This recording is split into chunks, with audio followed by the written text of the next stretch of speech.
Hello everyone, मैं एकता शर्मा आज फिर आपके सामने एक नई वीडियो लेकर आई हूँ। और वीडियो है अपनी क्वेश्चन आंसर्स। जो पोइम मैंने पढ़ाई थी आपको द 7 एजेज ऑफ मैन, उसी पोइम के जो क्वेश्चन के आंसर्स है वो मैं आपके लिए लेके आई हूँ। इन क्वेश्चन के आंसर से आपकी ये जो पोइम है वो पूरी क्लियर हो जाएगी। तो हम देखते हैं अपना जो फर्स्ट क्वेश्चन है। वैसे तो पोइम आपको समझ में आ गई होगी अच्छे से, अगर नहीं आई है तो एक बार फिर से आप उसको पढ़ सकते हो। उसके बाद में इसके जो क्वेश्चंस है वो आपको सोल्व करने हैं। तो क्वेश्चंस देखते हैं इसके। जो फर्स्ट क्वेश्चन है उसको देखो, who is compared with a leopard, कि who is compared with a leopard. Leopard के साथ किसको कंपेयर किया गया था? अच्छे से मैंने बताया था लेपर्ड के साथ किसको कंपेयर किया गया था। जो सोल्जर था, जब मनुष्य सोल्जर की एज में आता है उसकी दाढ़ी है वो बढ़ जाती है, उसकी वो एकदम जो विचित्र जो ओथ है उसके साथ में वो भरा हुआ रहता है। अपनी जो रेपुटेशन है उसके लिए वो लड़ाई करता है, अपने ओनर के लिए वो जेल्स रखता है। तो लेपर्ड के साथ, लेपर्ड के समान बढ़ी हुई जो दाढ़ी है वो सोल्जर की होती है। और लेपर्ड के साथ कंपेयर किसको किया गया? A soldier is compare with a leopard. तो सोल्जर की कंपैरिजन है वो लेपर्ड के साथ हुई है। तो सबसे पहले जब हम पोएम को पढ़ते हैं आपको सातों जो एज है वो आपको याद होनी चाहिए, और हर एज में जो जो करता है वो चीज भी आपको ध्यान होनी चाहिए। अगर इतना ध्यान होगा तो आप हर एक क्वेश्चन के आंसर है वो आराम से कर पाएंगे। देखो सेकंड क्वेश्चन देखो, what is the role of a nurse. जब नर्स होती है, नर्स का रोल क्या होता है? बताया था मैंने, जो फर्स्ट एज है बच्चे की, इन्फेंट की एज होती है, और उस एज में वो क्या करता है? रोता रहता है, वो जो वोमिटिंग है वो वोमिटिंग करता रहता है।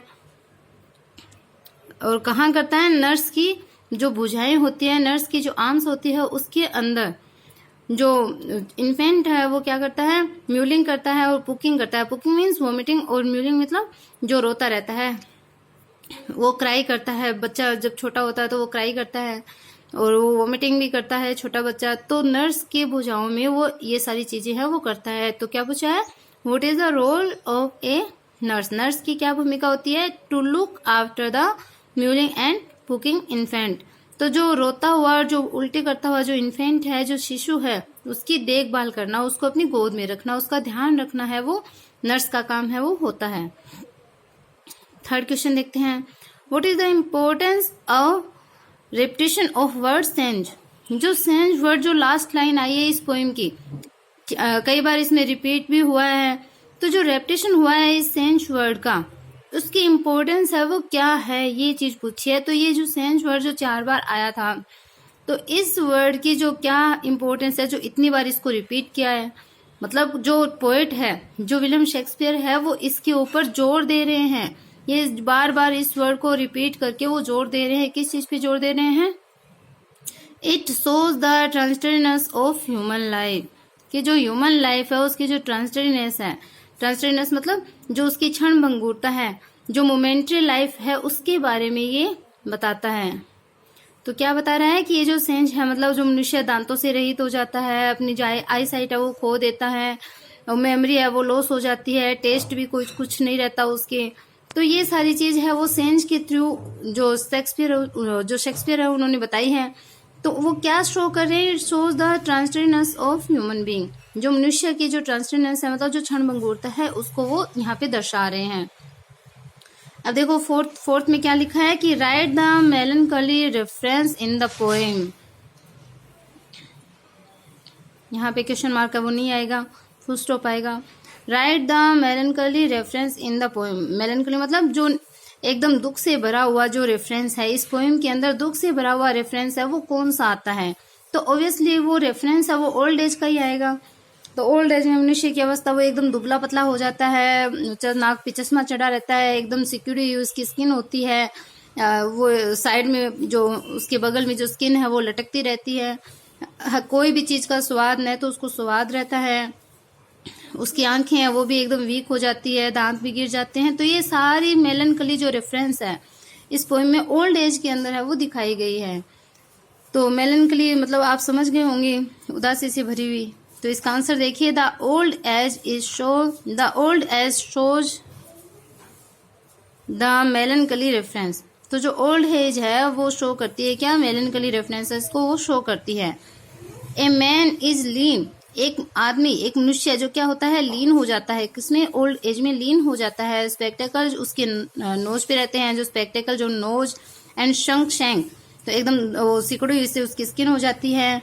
एंड द लास्ट लाइन, जो लास्ट लाइन है वो बहुत ही ज्यादा इंपॉर्टेंट है और इसको पैथेटिक लाइन भी इसको बोला जाता है। The last line sense teeth, sense eye, sense taste, sense everything. तो हर एक चीज से वो रहित हो जाता है और ये जो लाइन है, जो लास्ट लाइन, इसको पैथेटिक लाइन है वो भी बोला जाता है। पैथेटिक मतलब निराशा से भरी हुई।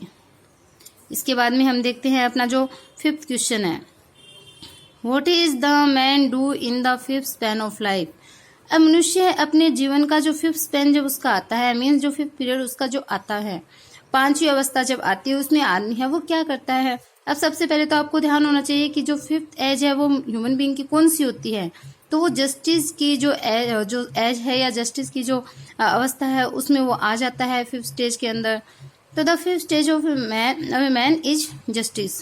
तो जस्टिस है वो इसकी 5th स्टेज होती है। अब इसमें वो क्या हो जाता है, जस्टिस होता है, मतलब सोल्जर के बाद में जो जस्टिस की जाती है, तो पहले जो दाढ़ी उसकी बड़ी हुई होती है वो एकदम फॉर्मल कट में आ जाती है। उसकी आई जब एकदम गंभीर होती है, उसका राउंड बेली होता है एकदम अच्छे से कैपोन लाइन के साथ में। तो ये सारी चीजें आप इसमें लिख सकते हो। तो देखो जो जस्टिस की है वो 5th स्टेज है। इसमें क्या होता है, ही हैज फेयर राउंड बेली, मतलब उसका अच्छा गोल मटोल पेट। सर आइज, गंभीर है वो आंखें। His beard is in formal cut, इसकी बियर्ड जो होती है, जो कि लेपर्ड की समान बढ़ी हुई थी, वो फॉर्मल कट में आती है। And he is full of wise सोच एंड मॉडर्न इंस्टेंसेस।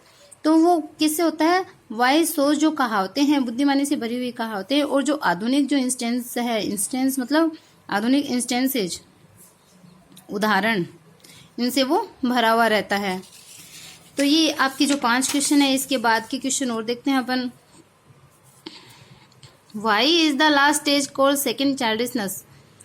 तो जो 6th क्वेश्चन है इसमें पूछा है कि why is the last stage called second childishness. जो लास्ट स्टेज है इसको सेकेंड चाइल्डिशनेस बोला है, मतलब द्वितीय बचपन की अवस्था इसने बताया है। तो वो क्यों बताया है, कैसे बताया है, ये इसने पूछा है कि इसको द्वितीय जो बचपन की अवस्था है वो क्यों बोला है लास्ट स्टेज को।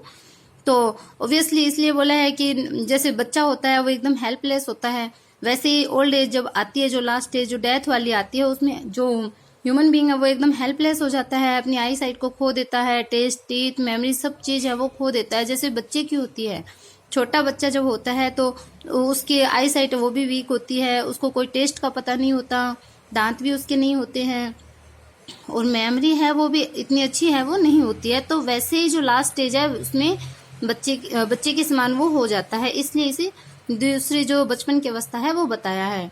तो देखो, in the last stage man becomes like a helpless child हो जाता है एकदम। He loses his eyesight, taste, teeth and memory also. तो उसकी मेमोरी भी, जो बूढ़ा हो जाता है तो मेमोरी भी वीक हो जाती है, दांत वापस से गिर जाते हैं, वैसे उसको कोई स्वाद नहीं रहता है, और उसकी आई साइट है वो भी वीक हो जाती है। तो इसलिए इसे सेकेंड चाइल्डिशनेस इसको बोला है। अब देखते हैं अपना 7th क्वेश्चन कि what does a man do after becoming a lover. तो what does a man do, एक आदमी है वो क्या करता है आफ्टर बिकमिंग ए लवर, जब लवर की जब स्टेज में वो आता है, ह्यूमन बीइंग जब लवर की स्टेज में जब आता है तो वो क्या करने लग जाता है। तो वो आ बढ़ता है, अच्छे तरीके से आपको बताया था कि एकदम वो प्रेम रूपी जो भट्टी है उसमें जलता हुआ वो आ बढ़ता रहता है, अपनी बिलव्ड को याद करते हुए वो फुल जो बैलेट है, सॉन्ग है, उसको वो गाता है। तो यही इसका है वो आंसर हो जाएगा। देखते हैं इसका आंसर। देखो, the man size like furnace के समान वो क्या करता है, साइज करता है, मतलब जलता है, आ बढ़ता है। जैसे भट्टी की तपन, भट्टी की जो गर्माहट होती है वो अपने को झुलसाती रहती है, हम उस झुलसाहट से आ बढ़ते हैं। तो वैसे ही वो जो लवर है वो करता है। एंड सिंग्स वोफुल बैलेड, और वो क्या, वोफुल जो बैलेड है, दुख से भरा हुआ जो गीत है, उसको गाता है। किस लिए, in the memory of his beloved, अपने जो बिलव्ड है उसको याद करते हुए, या फिर अपनी जो बिलव्ड की जो आईब्रोज है उनको वो याद करते हुए। तो बिलव्ड को याद करते हुए भी आप इसमें लिख सकते हो। तो ये क्वेश्चन भी आपका क्लियर हो गया होगा। अब आगे देखते हैं, similarity between A bubble and A soldiers reputation. तो इसमें सिमिलरिटी बतानी है, समानता बतानी है, किसके बीच में, जो बबल बताया था एक तो, और एक जो सोल्जर्स रेपुटेशन बताई थी, इसमें बोला था कि जो सोल्जर है, सिपाही है, वो जो बबल जो रेपुटेशन होती है उसके लिए वो कुछ भी करने को तैयार हो जाता है, कैनन के माउथ में जाने तक के लिए वो तैयार हो जाता है। उसने जो रेपुटेशन है इसको बबल बताया था। और फिगर ऑफ स्पीच मेटाफर को यहाँ पे यूज में लिया गया था, मेटाफर। और मेटाफर सिमिली ये क्या होते हैं, ये एकदम अच्छे से फिगर ऑफ स्पीच में आपके क्लियर हो जाएंगे। जब भी हम पोइम पढ़ते हैं तो अपने को फिगर ऑफ स्पीच आनी चाहिए। तो जो बबल रेपुटेशन है, बबल रेपुटेशन मतलब जो रेपुटेशन है उसको हमने बबल बता दिया, बबल के समान नहीं बताया। मतलब रेपुटेशन लाइक के बबल नहीं बोला अपन ने बोला है बबल रेपुटेशन, मतलब जो रेपुटेशन है वो बबल है, क्षण भंगुर है, जैसे बुलबुले होते हैं। बबल मीन्स बुलबुले होते हैं, तो जैसे बुलबुले होते हैं क्षण भंगुर, थोड़ी सी देर टिकने वाले। मतलब बुलबुले जब उड़ते हैं पानी में, मान लो बुलबुले उड़ते हैं तो कितनी देर वो रुकते हैं, थोड़ी सी देर रुकते हैं, फिर फूट जाते हैं। तो उसी बबल रेपुटेशन के लिए जो सोल्जर है वो कैनन माउथ में जाने के लिए भी तैयार रहता है। तो इसको क्या बोला जाता है, इसकी सिमिलरिटी बतानी है। तो जैसे बबल होते हैं, बुलबुले होते हैं, वो मोमेंट्री होते हैं, मतलब थोड़ी देर टिकने वाले होते हैं, वैसे ही रेपुटेशन होती है। तो यही समानता इसके बीच में बताई गई है। तो similarity between A bubble and A soldiers reputation वो क्या होती है, बोथ आर मोमेंट्री, दोनों ही क्षण भर के लिए टिकने वाले होते हैं। इसके बाद में देखते हैं अपना how are all the man and women merely players. देखो अपनी लाइन आई थी सेकेंड लाइन, इसमें क्या बताया था कि ये पूछा है, उसमें बताया था कि ये जो सारे आदमी औरतें हैं वो केवल प्लेयर्स होते हैं। लेकिन यहाँ क्वेश्चन क्या पूछा है कि वो प्लेयर कैसे होते हैं, प्लेयर तो होते हैं बट कैसे होते हैं। तो इसका आंसर देखिए, they have to play various roles in their life which is like a stage in this world. They have to play, उनको खेलने पड़ते हैं, वेरियस रोल्स, उनको बहुत सारे जो रोल्स हैं वो प्ले करने पड़ते हैं, इन देयर लाइफ, अपनी लाइफ के अंदर, विच is like a stage in this world. और ये लाइफ क्या होती है, like a stage in this world, इस संसार में स्टेज के समान ये जो लाइफ होती है इसके अंदर क्या करना पड़ता है, बहुत सारे जो रोल है, जो भूमिकाएं हैं उनको प्ले उसको करना पड़ता है, किसको, मैन एंड वुमेन को। तो इसलिए इनको केवल प्लेयर बताया गया है। क्यों बताया गया है कि इस दुनिया में आकर के उनको वेरियस रोल्स है वो प्ले करने पड़ते हैं।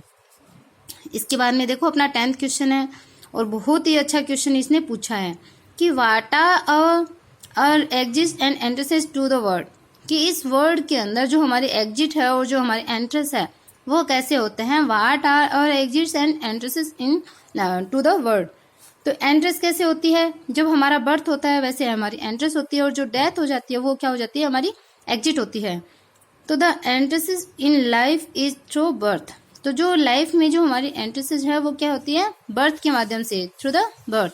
And the exit is through death. और जो एग्जिट है, जो मतलब हमारा निकलना है, निष्कासन है, इज थ्रू डेथ, वो डेथ के माध्यम से, डेथ के अंतर्गत वो हमारी जो एग्जिट है इस वर्ड से वो हो जाती है। तो एंट्रेंस हो गया बर्थ और एग्जिट हो गया अपना डेथ। तो आई होप ये जो 10 क्वेश्चन है वो बहुत ही इंपॉर्टेंट क्वेश्चन है और आपके शायद ये क्लियर हो गए होंगे।